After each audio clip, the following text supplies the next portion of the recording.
हम सब किसी अदृश्य शक्ति की मदद के उम्मीद में हैं और सबको अपने अपने हाल पर छोड़ दिया गया है। यहाँ कोई प्रधानमंत्री नहीं है, यहाँ कोई व्यवस्था नहीं है। इस देश को नर्क बना दिया गया है और हम सबको इतना बेचारा बनाकर छोड़ दिया गया है जैसे हमारी कोई अहमियत नहीं। लेकिन जो लोग भी रहेंगे वो सोचेंगे कि इस दुनिया को और बेहतर होना चाहिए।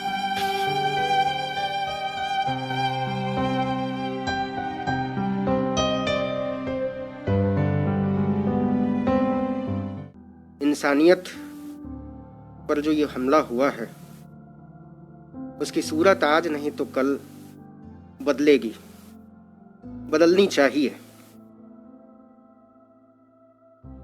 मैंने आज से पहले इस देश को इस तरीके से लाशों के ढेर में बदलते नहीं देखा। हम इतने असहाय कभी नहीं थे। एक देश के तौर पर, इंसान के तौर पर, डेमोक्रेसी के तौर पर हम पूरी तरीके से निकम्मे, भ्रष्ट और बर्बर साबित हो चुके। हम में से हर एक आदमी अपनी नजरों में गिरा हुआ है। हम सब किसी अदृश्य शक्ति की मदद के उम्मीद में है। ऐसा लगता है जैसे यहाँ कोई सरकार नहीं है, यहाँ कोई प्रधानमंत्री नहीं है, यहाँ कोई व्यवस्था नहीं है, यहाँ कोई अफसरशाही नहीं है और सबको अपने अपने हाल पर छोड़ दिया गया है। मैंने इससे पहले पिछले 40-45 साल में डॉक्टरों को बिलख बिलख कर रोते हुए नहीं देखा है। आप किसी भी डॉक्टर से बात कीजिए, वो कहते हैं हमको मेडिकल प्रोफेशन से चिढ़ हो गई है। हम इस दिन के लिए तो इस पेशे में नहीं आए थे। ऑक्सीजन के बिना अपने पेशेंट को तड़प तड़प कर मरना डॉक्टरों की नींद उड़ा दे रहा है। और आप यकीन मानिए, मुझे ऐसा लगता है कि आज से साल भर बाद हमारे डॉक्टर बहुत सारी मानसिक बीमारियों से लड़ रहे होंगे।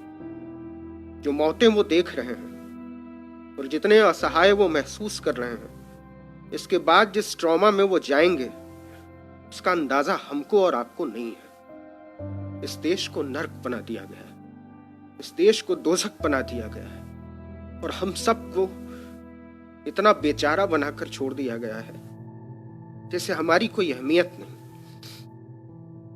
खैर, वो वक्त शायद गुजर जाएगा और जब ये गुजरा हुआ वक्त हमारे सामने आएगा तो मुझे नहीं मालूम मैं रहूंगा नहीं रहूंगा, मुझे नहीं मालूम डॉक्टर मनीष रहेंगे नहीं रहेंगे, डॉक्टर सोनू रहेंगे नहीं रहेंगे। लेकिन जो लोग भी रहेंगे वो सोचेंगे कि इस दुनिया को और बेहतर होना चाहिए। वो सोचेंगे कि हमको हमारी आने वाली नस्लों के लिए मंदिर और मस्जिद के झगड़ों से ऊपर उठना चाहिए।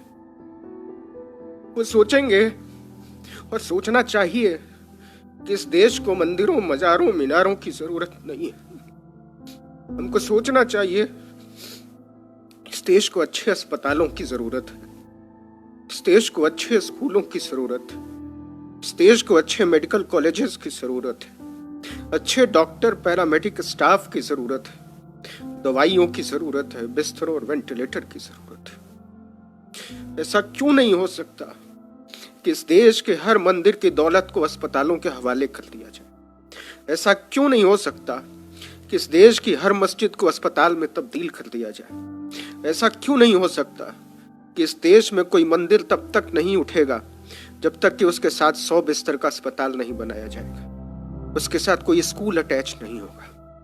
हमको सोचना पड़ेगा।